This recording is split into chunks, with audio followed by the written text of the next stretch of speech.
काली हवेली का रहस्य उत्तर प्रदेश के एक छोटे से गांव में एक पुरानी टूटी फूटी हवेली थी, जिसे लोग काली हवेली कहते थे। गांव वालों का मानना था कि वहां भूतों का वास है। सूरज ढलने के बाद कोई भी उस हवेली के पास नहीं जाता था। राजू, एक साहसी युवक जो हाल ही में शहर से गांव आया था, इन कहानियों पर विश्वास नहीं करता था।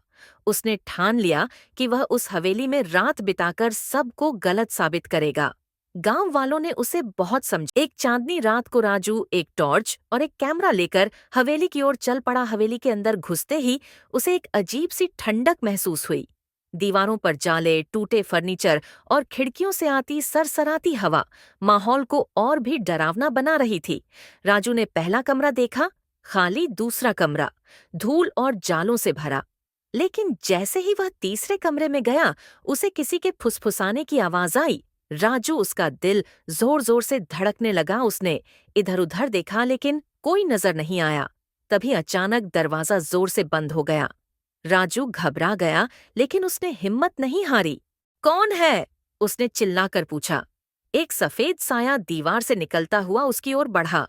वह महिला जैसी आकृति थी, जिसकी आंखों से खून के आंसू बह रहे थे। वह बोली, मुझे इंसाफ चाहिए। मुझे मार दिया गया था इसी हवेली में। राजू डर के मारे कांपने लगा, लेकिन उसने पूछा, तुम्हें किसने मारा? भूतनी ने रोते हुए कहा, मेरे पति ने, लालच में आकर, मेरी जमीन हड़पने के लिए।